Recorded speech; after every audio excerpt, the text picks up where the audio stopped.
সুপ্রিয় দর্শক, শুভেচ্ছা নিন। সবাইকে আমন্ত্রণ জানাচ্ছি বাংলা ভিশনের স্বাস্থ্য ও চিকিৎসা বিষয়ক সরাসরি সম্প্রচারিত অনুষ্ঠান ASPC নিবেদিত বাত ব্যথায় ম্যানিপুলেশন থেরাপি অনুষ্ঠানটি দেখবার জন্য আপনাদের সঙ্গে আছে আমি ডাক্তার ফাহিম আহমেদ রূপম। দর্শক, আমাদের মধ্যে এমন অনেক রোগী আছেন, এটা অল্প বয়স্ক রোগী হতে পারে, বয়স্ক রোগী হতে পারে, যারা জীবনের কোনো না কোনো সময়ে পায়ের ঝিনঝিন, অবশ কিংবা ভার ভার বোধ করেন এবং অনেকেই ভাবেন যে এটা একটা মামুলি সমস্যা, ঠিক হয়ে যাবে, কিংবা অনেকে হঠাৎ করে একটা প্রকট আকার ধারণ করে, অনেকে দীর্ঘ জীবন ধরে এই সমস্যায় আক্রান্ত হতে থাকেন, বুঝতে পারেন না যে কোথায় চিকিৎসা করবেন। দর্শকবৃন্দ, এই পায়ে ঝিনঝিন, অবশ অবশ, ভার ভার বোধ হওয়ার কারণটা কি, কাদের হয়, করণীয় কি, চিকিৎসা পদ্ধতি কি আছে, কীভাবে রোগটাকে প্রতিরোধ করা যায়, এই বিষয় নিয়ে কথা বলবো আজকের অনুষ্ঠানে। সুপ্রিয় দর্শক, এই বিষয়ে কথা বলার জন্য এবং আপনাদের প্রশ্নের উত্তর দেওয়ার জন্য আজ আমাদের সেটে উপস্থিত হয়েছেন আমাদের দেশের দুজন খ্যাতিমান ফিজিওথেরাপি বিশেষজ্ঞ। আসুন পরিচিত হয়ে আজকের অতিথির সঙ্গে। উপস্থিত আছেন আমার হাতের ডানে ASPC ম্যানিপুলেশন থেরাপি সেন্টারের চেয়ারম্যান ও chief consultant doctor M Shahadat Hossain. Doctor M Shahadat Hossain, আপনাকে আমন্ত্রণ জানাচ্ছি। ধন্যবাদ। ডাক্তার শাহাদাত হোসেন একই সঙ্গে ঢাকা কলেজ অফ ফিজিওথেরাপির সহকারী অধ্যাপক। সঙ্গে আরও উপস্থিত আছেন ASPC ম্যানিপুলেশন থেরাপি সেন্টারের consultant doctor Sapia Akter. Doctor Sapia Akter madam, আপনাকে স্বাগত জানাচ্ছি। ধন্যবাদ আপনাকে। দর্শক, যেহেতু অনুষ্ঠানটি সরাসরি প্রচারিত হচ্ছে, টিভি স্কলে যে নাম্বারটি আসছে সেই নাম্বারে ফোন করে আজকে আপনার অতিথির কাছে আপনাদের কোনো প্রশ্ন থাকলে প্রশ্নটি করতে পারেন। আমাদের আজকের বিশেষজ্ঞ আপনাদের প্রশ্নের সমাধান দেবার চেষ্টা করবেন। এই অনুষ্ঠানটি কিন্তু বাংলা ভিশনের ফেসবুক পেজেও সরাসরি প্রচারিত হচ্ছে। সেক্ষেত্রে আপনাদের লগ ইন করতে হবে www.facebook.com/বাংলাভিশন লিখে। দর্শক, আপনাদের প্রশ্নের অপেক্ষায় রইলাম। চলুন আজকের আমাদের আলোচনাটি শুরু করি। ডাক্তার শাহাদাত হোসেন, যেটা বলছিলাম যে এই যে পায়ে ঝিনঝিন, অবশ অবশ, ভার ভার, এই ধরনের সমস্যাটা হয়, প্রথমে আপনার কাছে জানতে চাইবো এর কারণটা কি এবং কাদের হয়। এটা খুব ভালো একটা প্রশ্ন। প্রথম কথা হলো জিনজিন ভারবার অবসবর যদি একেবারেই কমন বলেন তাহলে ডায়াবেটিক রোগীদের। আচ্ছা, এটা একেবারেই এই জন্য কমন যে এটার মেন কারণেই কিন্তু আপনার ডায়াবেটিক আনকন্ট্রোল আর লং টার্ম ডায়াবেটিস ধরে। আর একটা হলো যাদের রেডিকুলোপ্যাথি আছে, আচ্ছা, ফর এক্সাম্পল ডিস্ক প্রোলাপসের কারণে বা সায়াটিকা, যেটা কিনা কোমর থেকে নার্ভ কম্প্রেশন হওয়ার পরে যখন যে নার্ভটা কম্প্রেশন, ওই নার্ভটা পায়ের যে সেগমেন্টে চলে গেছে, ওই সেগমেন্টে নার্ভ কম্প্রেশন হওয়ার পরে সার্কুলেশন কম যদি হয়, সায়াটিকা হচ্ছে আমাদের শরীরের সবচেয়ে বড় নার্ভটা, এবং ওই কম্প্রেশন হওয়ার পরে যদি ওই নার্ভ থেকে ব্লাড সার্কুলেশন কম হয়, দ্যাট মিনস নার্ভ ইসকেমিক হয়, তখন কিন্তু আপনার জিনজিন ভারবার অবশ, এবং কেউ কেউ বলে যে জ্বালাপোড়াও কিন্তু করে। আচ্ছা, আরেকটা হলো যে অনেকের ক্ষেত্রে দেখেন যে এই যে অনেকক্ষণ বসে থাকলে পা কিন্তু মানে হঠাৎ করে একটা পা মনে হয় জি করে, ওটাও কিন্তু সেই সার্কুলেশনের প্রবলেম, মানে ব্লাড সার্কুলেশন।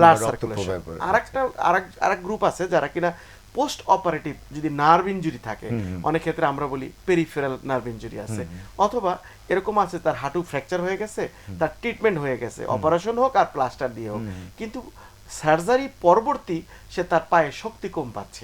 কারণ আমরা সবাই না ব্যস্ত হয়ে যাই, যেমন হাড় ভাঙলে প্লাস্টারের জন্য বা অপারেশন করে সেটাকে উদ্দেশ্য হলো হিলিং করা, সাথে কিন্তু যখন রেস্ট দেওয়া হয় তখন কিন্তু আলটিমেটলি সফট টিস্যু বা মাংসপেশিও হিলিং শেষ হয়ে যায়। কিন্তু যদি নার্ভ ইনজুরি থাকে, ওটাও একটা পরিমাণ ভালো হয়, কিন্তু সেটা নার্ভের যে স্টিমুলেশন থাকে বা নার্ভ ইন্টেন্সিটি থাকে বা নার্ভের যে আলটিমেটলি কারেন্ট সাপ্লাই যেটা, সেটা কিন্তু 100% হয় না। যার ফলে রোগীরা 4টা জিনিস মানে ফিল করে বা 5টা। একটা হলো ব্যথা, জিনজিন বারবার, অবসবর, এবং পায়ে শক্তি কমে যায়, অবশ লাগে, মনে হয় দুর্বলতা। তার মানে আপনি যেটা বলতে চাচ্ছেন যে 3-4 ধরনের রোগীদের ক্ষেত্রে সমস্যাটা হয়, যাদের দীর্ঘদিন থেকে ডায়াবেটিস রোগী আছে, তাদের ক্ষেত্রে কোনো অপারেশনের পরে, এটা কোমরের অপারেশন হতে পারে, পায়ের অপারেশন হতে পারে, এটা কিংবা কোনো আঘাতজনিত কারণে এটা হতে পারে, বা ডিস্কের রেডিকুলোপ্যাথির জন্য, মানে কোমরের ডিস্ক বলতে দুই হাড়ের মাঝখানের যে জায়গাটা, সেটার জন্য। এবং এই ক্ষেত্রে কিন্তু মহিলাদের বেশি, হয়তো সাপিয়া ম্যাডাম বলবে, কারণ মহিলাদের যত কমপ্লেইন থাকে জিনজিন বারবার অবশ্য একটা কমন থেকে যায়। আমিও এইটাই ডাক্তার সাপিয়া আক্তার, স্যার আপনার কাছে একটু জানতে চাইবো যে ডাক্তার শাহাদাত হোসেন তো বললেন যে এই ধরনের রোগীদের ক্ষেত্রে আমাদের নারীরা যারা আছে কিংবা যারা অফিসে কাজ করে দীর্ঘদিন ধরে বসে বসে কাজ করতে লাগে কিংবা যারা ঘরের কাজ করছে এই গৃহিণী যারা আছে তাদের কিন্তু এই সমস্যাটা একটা প্রতিদিনকার সমস্যা। এই নারীদের ক্ষেত্রে এটার কারণটা কি আসলে? তারা যে আমি আগে শেয়ার করি যে আমরা রোগীর কাছ থেকে কি প্রবলেমটা পাই, তারা এসে কি শেয়ার করে, যে তাদের কমন জিনিস যে আমি কাজ করতেছি সারাদিন ভালো, আমি শুইতে গেলে রাতে পা কামড়া, একটু ঝিমঝিম করে, পা একটু জ্বালা পোড়া হয়। আবার অনেকে বলেন যে আমার অনেকক্ষণ হাঁটলে আমার একটু বসতে হয়, নাহলে পায়ের নিচে অবশ্যই আসে, এগুলো মহিলাদের কমন হয়। আবার অনেকে বলেন আমি অনেকক্ষণ দাঁড়ায় রান্নাঘরে কাজ করতেছি, আমার দেখা গেছে যে একদম পা অবশ্যই আসে, লেগে আসে।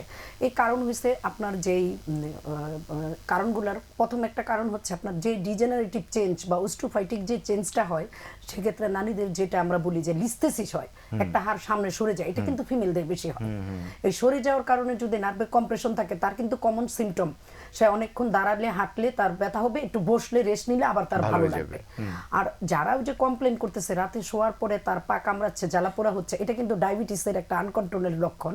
আরেকটা হয়েছে তার কাফ মাসেল যেটা থাকে, পায়ের যে লোয়ার লিম্পের যে কাফ মাসেল অনেকক্ষণ দাঁড়ায় কাজ করে, মানে আমাদের হাঁটুর নিচে পিছন দিকে স্ট্রেচিং কোনো এক্সারসাইজ করে না, পানিটা ঠিকমতো খায় না, দেখেছেন পানি একটু কম খায়।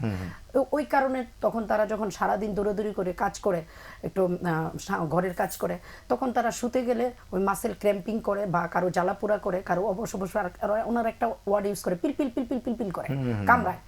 অনেকে আবার এরকমও বলে যে আমি উঠা যখন একটু হাঁটাচলা করি তখন আবার এটা ঠিক হয়ে যায়। এই সব কিছুই কিন্তু যেটা পায়ের লোকাল মাংসপেশির সমস্যা হইতে পারে, মাসেল অতিরিক্ত টাইট হয়ে নার্ভে যদি চাপ পড়ে, নার্ভ কম্প্রেশন হয়, তখন কিন্তু সার্কুলেশনের ইমব্যালেন্স হলে এটা হতে পারে। আবার ওই যে কোমরের যে ডিজেনারেটিভ চেঞ্জের কারণে হাড়ের যে ইমব্যালেন্স, সে মাসেল যে স্পাজম হয় সেটার যে ইমব্যালেন্স, এটার কারণেও কিন্তু আপনার পায়ে জিমজিম আসতে পারে। এক্ষেত্রে অ্যাসেসমেন্টটা অনেক গুরুত্বপূর্ণ। আচ্ছা, মানে কার কোন কি জন্য এটা হলো, এটা একটা ইন্ডিভিজুয়ালাইজ করতে হবে, ব্যক্তি মানে ইন্ডিভিজুয়ালাইজ করে চিকিৎসা করতে হবে। ডাক্তার শাহাদাত হোসেন, আমরা তো কারণগুলো ভালো মতো জানলাম নারী পুরুষ নির্বিশেষে, একটু জানতে চাইবো যে কোন ক্ষেত্রে এই সমস্যাটা খুবই মারাত্মক, মানে ওয়ার্নিং সাইনগুলো যদি একটু বলেন। আমার মনে হয় বাংলাদেশে যত ডায়াবেটিক রোগী আছে অন্য কোন রোগের এত রোগী বাংলাদেশে প্রায় 16 থেকে 18% অ্যাডাল্ট পপুলেশনের মধ্যে ডায়াবেটিক রোগী আছে। তার মানে হচ্ছে যাদের ডায়াবেটিক হবে তাদের ধরেই নেন 8-10 কোনো বছর না পরে এটা কোনো হবে, সময় জীবনে তার কোনো হবে। জিন বারবার হবে। এজন্য আমি বলি এই যে আপনার food replace centre, food care centre, hand care centre যে হয়েছে, বিশেষ করে বারডেম এই সার্ভিসগুলো দিচ্ছে, বিভিন্ন জায়গায় আছে, তাই না? এই ফুড কেয়ার সেন্টার কিন্তু আসলেই দরকার হয় না যদি একজন রোগী, ডায়াবেটিক রোগী, প্রথম থেকেই যদি তার কনসার্ন থাকে যে তার জিনজিন বারবার, দেখেন ফুড যখন মানে আলটিমেটলি কেন অ্যাম্পুটি করা হয়, মূল কারণ হচ্ছে তার প্রথম শুরুটা কিন্তু এরকম জিনজিন বারবার অবস্থা কেটে ফেলার মানে কি তার সেখানে গ্যাংগ্রিন হয়ে যায়, তার মানে তার সেন্সেশন লস হয়ে যায়, হিলিং প্রসিডিউর সঠিক সময় হচ্ছে না। এইটাই সবচেয়ে মারাত্মক কারণ। কারো যদি একটা মারাত্মক কারণ হলো যদি ডায়াবেটিক নিউরোপ্যাথি থাকে তার, সেটা খারাপ হতে পারে যে পা অবশ হয়ে যাবে, ফুড ড্রপ হয়ে যাবে, এবং হাঁটার সময় সে নর্মালি হাঁটতে পারবে না। সাফিয়া ম্যাডাম অনেক সময় একটা প্রোগ্রাম বলে যে হাঁটার সময় জুতা, মানে রোগীরা এসে বলে, বিশেষ করে রোগীরা যে হাঁটতেছি আমার জুতা কখন যেন জুতা পরে গেছে স্যান্ডেল, আমি জানি না, আমি আঘাত পেলাম, ইটের টুকরা পায়ের মধ্যে লাগলো, আমি কোনো টেরি পেলাম না। এটা হলো খারাপ। আরেকটা খারাপ হলো যে যারা কোমর ব্যথার রোগী থাকে তারা প্রথমত প্রাইমারি এটা কোনো গুরুত্বই দেয় না তারা, এবং অনেক ক্ষেত্রে ব্যথা কোমর থেকে পায়ে যায়, পায়েও যে যায় তারপর তার মনে করে না যে আমার মনে কিছু না, একাই চলে যাবে। কিন্তু যদি কোনো কারণে সায়াটিকা বা ডিস্ক প্রলাপসের কারণে যদি পায়ের ব্যথা করে, it is fine, that if you get treatment then it will be recover. But যখনই জিনজিন বারবার অবশ্যই, তখন ভাবতে হবে আমি তৃতীয় একটা স্টেপ আমি কভার করে ফেলছি। তার মানে ব্যথার 3টা স্টেপ, ওয়ানলি ব্যথা কোথায়, শুধু কোমরে, সেকেন্ড কোথায়, পায়ে, থার্ড কোথায়, জিনজিন বারবার অবশ্যই, মানে এই সমস্যাগুলোর সাথে যদি এগুলো 3 নাম্বার থাকে, সাথে হলো যদি পায়ে শক্তি কমে যায়, it is indicated for surgery. তার মানে হচ্ছে অনেক অ্যাডভান্স লেভেলে চলে গেছে, একদম অ্যাডভান্স লেভেল। এই জন্য আমাদের প্রথমে দরকার হলো অ্যাসেসমেন্ট করা, করে এক্স্যাক্টলি আইডেন্টিফাই করা যে এটা কি তার কোনো, এই জন্য দেখেন আমার রুগীরে কথা বলতে হবে, রুগীরে লেট হিম মানে টক, যে তাকে বলতে হবে তুমি বলো কি, বলছে স্যার আমার তো জি বারবার ব্যথা। শোনার পরে আপনি যখন দেখবেন যে কথা বলতেছেন, ব্রেন তখন স্ক্যান হয় যে এক্স্যাক্টলি কি প্রবলেম, এটা কি ডায়াবেটিক থেকে, এটা কি কোমর থেকে, নাকি প্রিভিয়াস কোনো হিস্ট্রি ছিল আঘাতের সেটা থেকে। আবার অনেক ক্ষেত্রে দেখা গেছে জিনজিন হয়, যেমন আপনার নিকোটিন যদি খায় সে বা সিগারেট খায়, সেক্ষেত্রে গ্যাংরি হয়ে কিন্তু ওটাও কিন্তু জিনজিন বারবার অবশ্য সাইনটা দেখা দেয়। তার মানে আপনার কাছ থেকে যেটা জানলাম, এই ঝিনঝিন অবশ ভারবার টিংলিং সেন্সেশন বা নামনেস, এটা কিন্তু মারাত্মক একটা সমস্যার একদম কারণে হয়। অতএব বসে থাকা যাবে না, অতি দ্রুত চিকিৎসকের পরামর্শ গ্রহণ করতে হবে। ম্যাডাম হয়তো আরো ভালো, মহিলা রোগীর সংখ্যা বেশি জি বারবার। একটা কথা তারা বললে, ম্যাডাম যেটা বললো যে শোয়ার পরে পা পিল করে এবং বার্নিং হয়। উই আর নট সিরিয়াস যে জ্বালাপোড়া করে, এটা সহজ চিকিৎসা, কিন্তু একেবারেই সহজ চিকিৎসা হয়। কারণ মহিলারা যে কারণে আসে প্রথমে তারা সিরিয়াস হয় না আসলে। আমার মনে হয় ম্যাডাম আরো ভালো বলে যে মহিলাদের যেটা হয় হাঁটু ব্যথার কারণে কিন্তু একটা জিনজিন বারবার অবশ্য হয়। আমি একটু ডাক্তার সাফি আক্তার আপনার কাছে আসতে চাইবো, যেটি ডাক্তার শাহাদাত হোসেন বললেন, নারীরা কিন্তু এই সমস্যায় অনেক ভুগেন। তারা কিন্তু সমস্যাটার কথা ঠিকমতো অথবা বলতেও পারেন না, চিকিৎসকের কাছে যান না, গেলেও অনেক দেরি করে যান। তাদের উদ্দেশ্যে আপনার পরামর্শ কি? এক্ষেত্রে আমি আরেকটা জিনিস বলবো, যখন আমরা হিস্ট্রি নিব আপনাকে বয়সটা অবশ্যই চিন্তা করতে হবে। যারা আমরা প্র্যাকটিস করি, রুগী দেখি, যেমন আজকে 26 বছরের একজন লেডি এসে আমাকে বলতেছে তার পায়ের পাতার ঠিক এই জায়গাটুকু অবশ। আচ্ছা, কোনো ব্যথা নাই, কোনো ফুলা নাই, সোয়েলিং নাই, কোনো টেম্পারেচার নাই, মানে কিছু সোলে, শুধু পায়ের তলা যেটা এই যে বলে। হ্যাঁ, তলার এই আঙ্গুলের এতটুকু জায়গা। তারপর আমি চিন্তা করলাম, এজ দেখলাম, তখন আমি বললাম কোমরে কোনো ব্যথা না, কোনো ব্যথা নাই। পরে আমি চিন্তা করে তাকে আগে ফুট মাসেলগুলা, পায়ের যে উইকনেস আছে কিনা, টাইটনেস আছে কিনা, কাফ মাসেল বা ডোরসিফ্লেকশন প্ল্যান্টার ফ্লেকশন যে মুভমেন্টগুলো, অ্যাঙ্কেলের রেঞ্জ, আঙ্গুরগুলা, টোজগুলা রেঞ্জ আছে কিনা সব দেখলাম। দেখে তাকে আমি যেটা বললো স্যার যে হাঁটু ব্যথা থেকে নিচে আসতে পারে, পরে আমি তার হাঁটুর নিচের যেটা আমাদের টিবিয়াল নার্ভটা বা পাঁচ হয়ে গেছে ল্যাটারাল এই সাইড দিয়া, আমি তখন টিবিয়ালিস অ্যান্টেরিয়র মাসেল, কাফ মাসেল এগুলা একটু স্ট্রেচিং করলাম, অ্যাসেসমেন্ট করলাম, সাথে কোমর অ্যাসেসমেন্ট করলাম। তবে আমার কাছে মনে হইলো যে কাফ মাসেল একটু লোকাল পেন আছে, কিন্তু তার উইকনেস নাই, ঝিমঝিমটা তলার মধ্যে। দেন তার এজ দেখে আমার মনে হইলো আমি একটু লো ব্যাকের হাইটটা তার মানে কি আপনি বলতে চাচ্ছেন এই কোমর পরীক্ষা করে, পা হাঁটু পরীক্ষা করে আপনারা রোগ নির্ণয় করতে পারেন? একদম তাই। তার মানে কোনো পরীক্ষা বা এক্স-রে এমআরআই নাও লাগতে পারে? আমি তার ব্যাক কোমরের যে শেপ টিল্টিং থাকে, একটা হাইট দেখলাম কোমরটা হালকা বাঁকা আছে। দেন তারে কোমর এবং পা অ্যাসেসমেন্ট করে কিছু স্ট্রেচিং এক্সারসাইজ করলাম, কিছু দুই একটা ম্যানিপুলেশন করলাম। উনি বলল আমার 50% জিম কমে গেছে। আচ্ছা, দেখেন, পরে একটা এক্সরে করাইলাম, যেটা আমরা দেখলাম যে কোমর থেকে L3 থেকে S1 পর্যন্ত তিনটা লেভেলই তার স্পেস কমে গেছে। আচ্ছা, দেখেন তার কিন্তু কোনো ব্যথা ছিল না, কোমরে কোনো প্রবলেম ছিল না, কোনো পেইন নাই, শুধু পায়ের তলাতে জ্বলতেছে। কিন্তু সমস্যার উৎস কিন্তু কোমর, কিন্তু দেখা যাচ্ছে পায়ের। পরে ওনার হাজবেন্ডকে ডেকে আমি বুঝাই দিলাম এই যে অ্যাসেসমেন্ট প্রসিডিউরটা, হিস্টরি নিয়ে ডায়াগনোসিস করা, এটা কিন্তু অনেক ইম্পর্টেন্ট। হ্যাঁ, ফিমেলরা অ্যাকুরেট তথ্যটা কিন্তু দিতে পারে না। উনি বিশ্বাসই করতে পারতেছিল না যে ওনার প্রবলেমটা কোমর থেকে। আমার তো ব্যথা তো পায়, আপনারা কোমর দেখতেছেন কোমরের কথা কেন? পরে আমি ওনাকে বুঝাইয়া বললাম, সাইটিক নার্ভের ছবিটা দেখাইলাম। আবার এইভাবে আমি বলি যে দেখেন লাইট জ্বলে ওইখানে, সুইচটা দেখেন এখানে, তার মানে আমার নার্ভের সেন্সেশনটা কোমর থেকে আসছে। যে এইভাবে আমাদেরকে রোগীকে অ্যাসেসমেন্ট করতে হবে, ফিমেলদের কাছ থেকে ডাটাটা বের করে নিতে হবে। আচ্ছা, আমি একটা জিনিস জানতে চাই, এই ধরনের সমস্যা হলে অনেকেই ভাবে যে আমার শরীরে কোনো ভিটামিনের অভাব হয়েছে, ক্যালসিয়ামের অভাব হয়েছে, দোকান থেকে কিনে বিভিন্ন ক্যালসিয়াম, আয়রন ইত্যাদি খান। সেটা খুব বেশি একটা প্রয়োজন আছে কিনা? ভিটামিন D3 বলে, যে ভিটামিন D3 ডেফিসিয়েন্সি থাকলে পায়ে জিম বারবার অবশ্য পুরো শরীরে কিন্তু সমস্যা হতে পারে ভিটামিন D3 এর অভাবে। এটা আমরা দেখি। আর ওই যেটা স্যার বলে যে ডায়াবেটিকটা এখানে একটা বড় ফ্যাক্টর। হ্যাঁ, আর সাইকোলজির জন্য মাসেল গেইন, পাওয়ার ইমপ্রুভ করার জন্য ভিটামিন B1, B6, 12 বেশি করে নিউরোবি, এটা তো কমন, এটা সবাই একটু খায় মাসেল পাওয়ারটা ভালো করার জন্য, নার্ভটাকে আপনার সতেজ রাখার জন্য। আর জ্বালা পড়ার জন্য মিকোবেলামিন দিতে পারি আমরা। কিন্তু এটার চেয়ে এটার রোল আছে, আপনি নিজেও জানেন, ডায়াবেটিস আর মেডিসিন স্পেশালিস্ট, আপনি এক্সারসাইজের তো কোনো বিকল্প নেই। আপনার পয়েন্ট ধরে যেই কম্প্রেশনটা আছে নার্ভ, সেই কম্প্রেশনটা তো আপনাকে রিলিজ করতে হবে, সার্কুলেশনটা তো আপনাকে বাড়াইতে হবে, মেডিসিন তো সেটা করবে না। বেসিক্যালি যেটা হয় এটাকে নিউরোডাইনামিক্স বলে। যেমন মাসকুলার যে মুভমেন্ট থাকে, জয়েন্টের মুভমেন্ট থাকে। আমরা একটা ডায়লগ দেই, সেটা হলো যে the bone cannot move without muscle. আপনি বোন পড়ে আছে, কিন্তু মাসল যদি আপনার কাজ না করে তাহলে বোন মুভ হবে না। আর যখন বোন মুভ না হবে তখন জয়েন্ট মুভ হবে না। তার মানে এরা যদি হয় যে muscle cannot move without nerve, আপনার মাসল আছে কিন্তু সেখানে নার্ভ সাপ্লাই নেই, তাহলে তো সেক্ষেত্রে মাসল মুভ হবে না। আর মানে nerve cannot move or cannot work without signal from the brain. তার মানে হচ্ছে যখন কোনো জায়গায় আমরা সেন্টার থেকে চিন্তা করলেও শুধু হবে না, পেরিফেরি লেভেল থেকে কেন আমাদের ডায়াবেটিক রোগীটা ওইটা আমাদের করতে হবে। আমরা এই বিষয়ে আপনার সাথে আরো বিস্তারিত কথা বলবো। আমাদের এক দর্শক যুক্ত হয়েছে আমাদের সাথে, তার ফোন নিয়ে নিচ্ছি। প্রিয় দর্শক, আসসালামু আলাইকুম। আপনার নাম, বয়স, কোথা থেকে? ওয়ালাইকুম আসসালাম। আপনি প্রশ্নটি করুন। আমি ঢাকা কারণের মধ্যে থেকে বলছিলাম। হ্যাঁ, বলুন। আর রাতে শুইলে বয়স হয়েছে 40 ঊর্ধ্ব আর কি।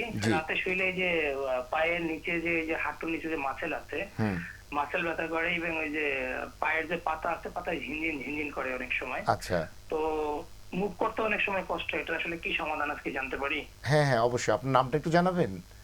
আমার নাম হচ্ছে সোহেল। আচ্ছা, আমরা কিন্তু এই নিয়ে আলোচনা করছিলাম, তবে আপনার প্রশ্নের সমাধানটা আমরা জানাবো। আপনি আমাদের সঙ্গেই থাকুন।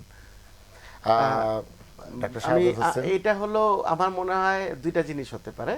এটা একটা হলো এজিং তিনটা জিনিস। এজিং প্রসিডিউর, কারো বয়স যদি 40-এর পরবর্তী হয় তাদের কিন্তু ডিজেনারেশন শুরু হয়, এটা একটা ক্র্যাম্পিং। আরেকটা হলো সে যদি পানি কম খায়, পানি যদি কম খায় তাহলে রাতে ক্র্যাম্পিং করতে পারে, কমন। আরেকটা হলো যে সিডেন্টারি লাইফ লিড করা। অনেকে সিডেন্টারি লাইফ বলতে, হ্যাঁ এটা একটা, কিন্তু সিডেন্টারি লাইফ বলতে এটাও কিন্তু বুঝি আপনি সকালে চেম্বারে বসলেন, সারাদিন রোগী দেখলেন, কোনো মুভমেন্ট করলেন না, এটাও এক ধরনের সিডেন্টারি লাইফ।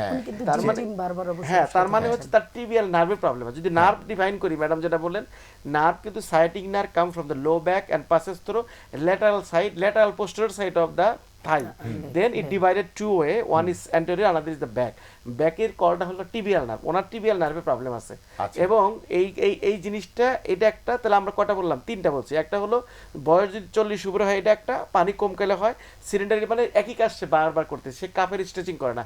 আর লাস্ট ওয়ান হলো যদি তার ডায়াবেটিক আনকন্ট্রোল থাকে, সেই ক্ষেত্রে তার নার্ভগুলা আলটিমেটলি ইলেকট্রিক ইম্পালস কম হচ্ছে। এই জন্য তার সাইন কি? কারো যদি নার্ভের সমস্যা থাকে এই 4-5টা সাইনই দেখা দিবে।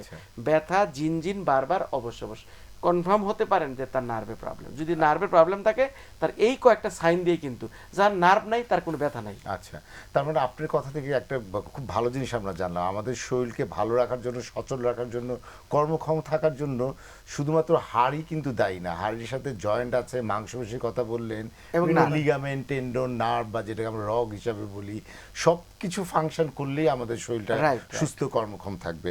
ডাক্তার সাহেব, আপনার কাছে একটু যেটা জানতে চাইলাম, আপনি কিন্তু আগে খুব সুন্দরভাবে বলেছেন, এই ধরনের রোগীরা এলে আপনারা রোগীকে একটু শারীরিকভাবে পরীক্ষা নিরীক্ষা করে তার সমস্যাটার সমাধান দেন। এগুলাকে আপনারা ম্যানিপুলেশন থেরাপি বলছেন, এবং আধুনিক চিকিৎসাতে ম্যানিপুলেশন থেরাপি বা ফিজিওথেরাপি চিকিৎসা একটা চিকিৎসার অন্যতম অনুষঙ্গ। এই ধরনের সমস্যা আক্রান্ত রোগীরা আপনার কাছে এলো, আপনি কিভাবে তাকে ফিজিওথেরাপি ম্যানিপুলেশন দেন, কতদিন দেন, রোগের অ্যাসেসমেন্টটা কিভাবে করেন, এবং কিভাবে রোগী বাসায় গিয়ে এই থেরাপিগুলো নিজে নিজে করতে পারবে, কিভাবে তাকে সচেতন করেন? যেমন আমি আপনাকে বলি, আমাদের দেশে তো কমন ব্যথার রোগী খুব কমন। একটা ব্যাক পেনের রোগী আসলো, আমরা তার হিস্ট্রি নিব, কতদিন ধরে ব্যথা, কোনো ট্রমাটিক হিস্ট্রি আছে কিনা, তার বয়স কিরকম, হ্যাঁ বয়স কিরকম, বয়স কি 45-এর পরে কিনা, এখানে ডিজেনারেশন হয়েছে কিনা, বা তার অকুপেশনটা কিরকম, সে কি পজিশনে কাজ করতেছে, দাঁড়িয়ে কাজ করে, বসে কাজ করে, না ট্রাভেল করে। বয়স অনুসারে আমার পিএলআইডি বা ডিস্ক প্রলাপসে যাবে যে তার কারণটা ব্যথা। আর যদি দেখা যায় 40-50 পরে, তখন তার ডিজেনারেশন, যেটা আমরা হাড় বেড়ে যাওয়া, ক্ষয় হয়ে লাম্বার স্পন্ডিলোসিস বা লিস্থেসিস, হাড় সরে যাওয়া, বা স্পাইনাল ক্যানেল স্টেনোসিস বলি, এটাতে যাবে। এখন এটা হলো আমার কারণ, কিন্তু আমি ফিজিক্যালি যখন তারে দেখব, আমি তার মুভমেন্টগুলো চেক করব, ব্যাকের মুভমেন্ট চেক করব, তার ব্যাকের ফ্লেকশন, এক্সটেনশন স্পাইনের ঠিক আছে কিনা। দেন ব্যাক মাসেলের সাথে আমরা যেটার উপরে বসি, পেলভিক এসআই জয়েন্ট যেটাকে আমরা বলি, স্যাক্রোইয়াল ইলিয়াক জয়েন্ট, একদম আমাদের নিচে যে আমরা যে জায়গায় বসে আছি তার উপরে কোনো ডিসফাংশন আছে কিনা, ফিমেলদের এটা বেশি থাকে, কোনো পেন আছে কিনা। দেন আমি চলে আসবো আপনার নিতে, থাইতে। আমরা যখন লং টাইম ব্যাক পেন থাকে, যে রোগীগুলা পাই, থাইয়ের সামনের মাসেল বা পিছনের যে মাসেল বলি আমরা, হ্যামস্ট্রিং, কোয়াড্রিসেপস, এগুলা কারো অতিরিক্ত টাইট থাকে, অতিরিক্ত মাসেল পাওয়ার কম থাকে। এবং আমরা যে অ্যাডাক্টর মাসেল বলি, এখানেও দেখা গেছে লং টাইম ব্যথার কারণে, মুভমেন্ট কম হওয়ার কারণে এই মাসেলগুলাকে একটু টাইট বেশি হয়ে যায়, তখন ফ্লেক্সিবিলিটি থাকে না, শক্ত হয়ে যায়, মুভমেন্ট ঠিক থাকে না। আপনার হিপ জয়েন্টের যখন অ্যাডাক্টর মাসেল টাইট থাকবে, অনেকে বলে আমি নামাজে পা ভাঁজ করে বসতে পারি না, অনেকে বলে যে পাটাকে আমি আসন পাততে পারি না, কেন? Adductor muscle tight. এই যে আপনার স্পেসিফিক মাসেল ধরে টাইট মাসেলটাকে আমরা লুজ করব, হ্যাঁ রিলিজ করব, আর যেটা উইক থাকে সেটাকে আমরা মাসেল গেইন করব। আমরা এই বিষয়টা আরও কিভাবে করেন আর একটু বিস্তারিত জানতে চাইবো, তার একটু বিরতি নিয়ে নিচ্ছি। প্রিয় দর্শক, আপনারা দেখছিলেন এএসপিসি নিবেদিত বাত ব্যথায় ম্যানিপুলেশন থেরাপি অনুষ্ঠানটি। আজকে আমরা আলোচনা করছিলাম যে পায়ের ঝিনঝিন, অবশ অবশ, ভারবার এই সমস্যাগুলো নিয়ে অনেক আলোচনা হলো বিশেষজ্ঞ অতিথির কাছ থেকে। আপনারাও নিশ্চয়ই উপকৃত হয়েছেন। এই বিষয়ে আরও বিস্তারিত আলোচনা করবো একটি সংক্ষিপ্ত বিরতির পর। আমাদের সঙ্গেই থাকুন।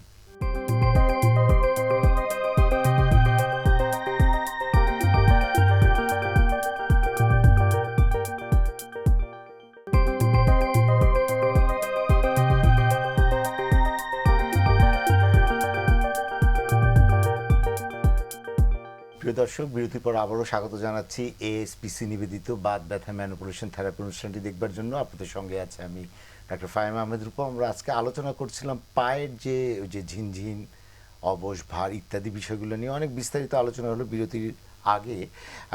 আমরা এখন ডাক্তার শাহাদাত হোসেন আপনার কাছে জানতে চাইবো যে কারণগুলো জানলাম, কিভাবে রোগটা নির্ণয় করেন এটা আমরা জানলাম।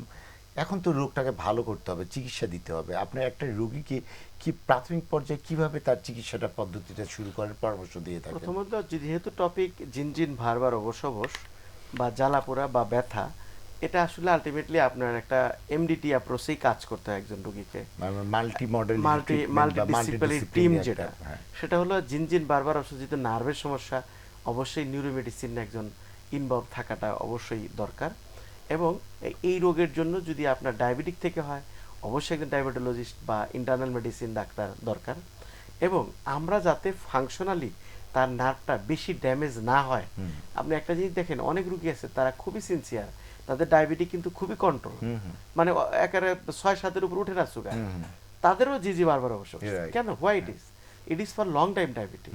তার মানে এই কন্ট্রোল থাকলেই যে আপনার হবে না তা না, লং টাইম ডায়াবেটিস তাদের জিজি বারবার লাগবে। তার মানে তাকে প্রথম হলো পেশেন্ট এডুকেশন দরকার। এবং নার্ভ একবার নষ্ট হয়ে গেলে কিন্তু সেটা লাইফ টাইম নষ্ট হয়ে যায়। এটা রিকভারি, এইজন্য আমরা বলি ঝিনঝিন, অবশ অবশ কোনোভাবেই যাতে কি মানে সহজভাবে না নেওয়া হয়। আমাদের এখানে যতগুলো রুগী আমাদের কাছে আসে, তার ধরে নেন যে 80%ই ডিস্ক প্রলাপসের রুগীটা বেশি আসে, তাদের ঝিনঝিন, বারবার, অবশ অবশ। এবং আপনি আলহামদুলিল্লাহ আমরা স্পাইন যখন কারেকশন করে দিই, কারেকশনটা আমরা 3 ভাবে করি এবং অ্যাসেসমেন্টটা আমরা 3 ভাবে করি। প্রথম হলো তার স্পাইনাল বা তার বনি কোনো ডিফরমেশন আছে কিনা, তারপরে তার মাসকুলার কোনো ইনভলভমেন্ট আছে কিনা, তারপরে তার নিউরাল বা নার্ভে কোনো প্রবলেম আছে কিনা। দেখেন আমরা সবাই গেলে হাড় একটু আগে আপনি বললেন, সবাই হাড় নিয়ে ব্যস্ত, কিন্তু বেসিক্যালি ভিটামিন খাবো, কি ক্যালসিয়াম খাবো, কি ভিটামিন ডি খাবো, এই কিন্তু আসলে গবেষণার কথা যদি বলি, 70 থেকে 80% রোগী suffering with the muscular problem. যার মাসেল ঠিক তার সব ঠিক। আর যখন মাসেল চিন্তা করবেন, তাকে অবশ্যই নিউরাল বা নার্ভের কথা চিন্তা করতে হবে। একজন ম্যানুয়াল থেরাপিস্ট, একজন ম্যানুয়াল থেরাপি বিশেষজ্ঞ, সে কিন্তু আগে অ্যাসেসমেন্ট করে কোন নার্ভটা তার মুখস্থ। সাবিয়া ম্যাডাম যারা বললেন যে কোন নার্ভ কোন পাথ হয়ে গেছে, এই স্ট্রাকচারটা বা অ্যানাটমিটা তাদের জানাটা খুব দরকার। ওই অনুসারে তারা যদি মেকানিক্যাল কারেকশন করা যায়, যেটা আমরা নতুন newly introduce in our professional practice, এটাকে বলা SDM, structural diagnosis and management. আমি দেখলাম মাসেলের সমস্যা তার আছে কিনা, হাড়ের সমস্যা আছে কিনা, জয়েন্টে আছে কিনা, লাস্টলি তার নার্ভে আছে কিনা। এই 3-4টা জিনিস আমরা কি করি, মোবিলাইজিং করি, মুভমেন্ট করি, স্ট্রেচ করি, স্ট্রেংথ করি, অ্যাক্টিভেশন করি, এবং সর্বোপরি সবই ওষুধ ছাড়া চিকিৎসার কথা বলছি। এবং এটা গবেষণার কথা। এইটা ওষুধ হলো কি ট্র্যাডিশনালি একজন রোগী যদি আমি আপনাকে খুব সহজ করে বলি, আপনি দেখেন, আপনি তো মেডিসিনের ডাক্তার, একজন স্পেশালিস্ট, কোন রোগী যদি যেদিন রেগুলার হাঁটে, তার ওয়েট বিয়ার করে, তাহলে ওই দিন রাতে তার পায়ের জ্বালাপোড়া কমবে। যারা আছে, কেন বলছি, আমরা যখন ওয়েট বিয়ার করি তখন আমাদের মাসেলের ইফিকেসি বেড়ে যায়, কার্যকারিতা বেড়ে যায়, তখন সার্কুলেশন গুলা পারফেক্ট হয়, তখন নার্ভগুলা উইদাউট এনি ইনজুরি সারা হিলিং প্রসিডিউর শুরু হয়ে যায়। যার পরিপ্রেক্ষিতে কিন্তু যখন আমরা এক্সারসাইজ করব, স্ট্রেচিং করব, স্ট্রেংথেনিং করব, নিউরাল মুভমেন্ট করব, আমাদের সার্কুলেশন বেড়ে যাবে। আর সার্কুলেশন বাড়া মানে হচ্ছে আপনি সবকিছু পার পেয়ে গেলেন, কারণ সেখানে নিউট্রিশনাল সাপ্লিমেন্ট হয়ে গেল। তার মানে জীবনে কর্মক্ষম, সুস্থ, সচল থাকার জন্য ব্যায়ামের বা ফিজিওথেরাপির কোনো বিকল্প নেই। এবং এই ক্ষেত্রে কিন্তু কে কোন পর্যায়ে কোন রোগের ক্ষেত্রে কি ধরনের ব্যায়াম করতে হবে সেটিও জানা প্রয়োজন। ডাক্তার সাফিয়া আক্তার ম্যাডাম, আপনাকে দিয়ে শেষ করতে চাই। আমরা অনেক আলোচনা হলো নারীদের, পুরুষদের, এই আলোচনাটি আপনি আমাদের রোগীদের ক্ষেত্রে আপনার বিশেষ কোনো পরামর্শ থাকবে কিনা যার কারণে এই ধরনের সমস্যাটাকে জীবনের শুরুতেই আমরা যেন এটা মোকাবেলা করতে পারি? আমি যাদের এই ধরনের ঝিমঝিম বারবার অবসবস সমস্যা আছে, নারী পুরুষ, তারা যেটা করতে পারেন, প্রথমেই তাকে যদি পেন থাকে বা ঝিমঝিম বারবার অবসবস থাকে, ডায়াবেটিস থাকলে ডায়াবেটিসটাকে নিয়ন্ত্রণে আনতে হবে এবং একজন ডায়াবেটিস বিশেষজ্ঞ ডক্টরের পরামর্শ নিতে হবে। দেন উনি যদি নিউরোমেডিসিনের একজন ডক্টর দেখাইতে পারে কিছু ভিটামিন ক্যালসিয়াম খাওয়ার জন্য। বাট যেটা আমরা বলতে চাচ্ছি যে হাড় ভালো আছে কিনা এটা নিয়ে আমরা সবাই অস্থির থাকি, কিন্তু আমি যেটা দেখতে পাচ্ছি যে যখন আমরা রুগীর ট্রিটমেন্ট করি, রুগীর ব্যথার কারণে মাসেল পাওয়ার বা মাসেল কিছু কিছু মাসেল এত অনেক বেশি টাইট থাকে যেটার ফ্লেক্সিবিলিটি কমে গিয়ে তার প্রবলেমটা হচ্ছে, তার হাড় ভালো। আবার কিছু কিছু রুগীর মাসেল পাওয়ার, বিশেষ করে কোর মাসেল যেটা পেলভিক ফ্লোর মাসেল বা কোমরের মাসেল যেটা থাইয়ের মাসেল এত বেশি উইক থাকে, রুগী কিন্তু বলে যে আমি যখন দাঁড়াই তখন আমার ব্যথা শুরু হয়ে যায়। কেন?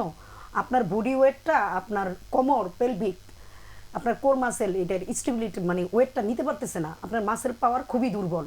এই জন্য সবাইকে বলবো শুধু হাড্ডি ভালো আছে সেই কথা অবশ্যই চিন্তা করবেন, কিন্তু পাশাপাশি একজন ভালো ফিজিওথেরাপি বিশেষজ্ঞ দেখিয়ে আপনাকে অবশ্যই মাসেলের এফিকেসি বা ফিটনেস ফিরিয়ে আনতে হবে, আপনার বডির ফিটনেস ফিরিয়ে আনতে হবে যাতে সে লোড নিতে পারে। অ্যাসেসমেন্ট করে আপনার কোন মাসেলের কতটুকু পাওয়ার গেইন করতে হবে, কোন জয়েন্টের কতটুকু মোবিলিটি বাড়াইতে হবে, কোন অ্যাঙ্গেলে আপনাকে পজিশনটা মেনটেন করতে হবে, আপনি কি হোম এক্সারসাইজ করবেন বাসায় সেটা আপনাকে একজন ফিজিওথেরাপিস্টই কিন্তু অ্যাসেসমেন্টের মাধ্যমে আপনাকে হোম এক্সারসাইজটা দিয়ে দিবে, সেটার দিকে একটু আপনারা অবশ্যই সতর্ক থাকবেন বা মনোযোগ দিবেন। তাছাড়া আমরা অনেক সময় বলি কি তুমি হাঁটো, কিন্তু এই হাঁটাটাই কিন্তু সব মানে এই যথেষ্ট না। ম্যাডাম যেটা বললেন সেগমেন্টাল কারেকশন লাগে। ফর এক্সাম্পল আমার পায়ের বড় আঙ্গুলটা শুধু জিজি করে, কেউ বলে ছোট আঙ্গুলটা, তাহলে আমি হাঁটতেছি আমার তো পুরাটাই ইনভলভ হচ্ছে কিন্তু জিজি কমতেছে না, ব্যথা কমতেছে না। সেক্ষেত্রে অ্যাসেসমেন্ট করে ওই নার্ভটাকেই কিন্তু আপনার সচল করতে হবে। এই জন্য বেস্ট হলো ফিজিওথেরাপি চিকিৎসকের। আর আমরা যেটা টিপস হয়তো বা আজকে আমরা রুগীদের দিতে পারি সেটা হলো ডায়াবেটিক কারণে জিজি বারবার হয় তাহলে আগে থেকে স্ট্রেচিং এক্সারসাইজ করুন। যদি অপারেশন পরবর্তী হয় অবশ্যই ফিজিওথেরাপি চিকিৎসার পরামর্শ নিন। আর যদি ডিস্ক প্রলাপসের কারণে হয় বা সায়াটিকার কারণে হয় অবশ্যই একজন অর্থোপেডিক বা ম্যানিপুলেশন ফিজিওথেরাপি চিকিৎসক অথবা নিউরোমেডিসিন ডাক্তার দেখান, তাহলে ইজিলি সমাধান হয়ে যাবে। অতএব এই সমস্যাগুলোর সমাধান আছে, প্রয়োজন হচ্ছে এই তথ্যগুলো জানা এবং তথ্য জানার মতো সময় মতো চিকিৎসকের পরামর্শ গ্রহণ করা। ডাক্তার সাফিয়া আক্তার, আমরা একেবারে শেষ পর্যায়ে সংক্ষেপে জানতে চাইবো যে অনেক সময় আমরা বিভিন্ন ধরনের ডিভাইস বা মেশিন ব্যবহার করি এই ধরনের চিকিৎসায়, এই ক্ষেত্রে এটার প্রয়োজন আছে কিনা? এই ক্ষেত্রে আমরা যারা মাসেল নিয়ে কাজ করি, ডিভাইস যদি ট্রমাটিক হিস্ট্রি না থাকে, ফুড ড্রপ না হয়, অ্যাসিস্টিক ডিভাইস আমাদের ওইরকম দরকার নাই। আর আমরা কোমরের বেল্টের যেটা যদি ডিস্ক প্রলাপসের জন্য হয় সেক্ষেত্রে আমরা লাম্বার কোর্সেট ইউজ করতে বলি, যখন সে একটু ট্রাভেল করবে, বাসায় একটু চলাফেরা করবে, ওয়াশরুমে যাবে, অ্যাকুইট স্টেজে, কিন্তু লং টাইম না, সেটা 2 থেকে 3 সপ্তাহের বেশি না। 3 সপ্তাহ, হ্যাঁ। তারপরে যখন সে তার স্টেবিলিটি ফিরে আসবে তখন আর এটা ইউজ করবে না। এখানে লং টাইম কেউ কোমরের বেল্ট ইউজ করে তখন তার কোমরের মাসেলগুলো উল্টো আরো ড্যামেজ হয়ে যায়, কারণ ফ্লেক্সিবিলিটি কমে যায়। লং টাইম এগুলো ব্যবহার করার জন্য সাময়িকভাবে ব্যবহার করা। ডাক্তার শাহাদাত হোসেন, আপনার কোনো পরামর্শ থাকবে? ব্যাপারটা খুব সিম্পল আসলে।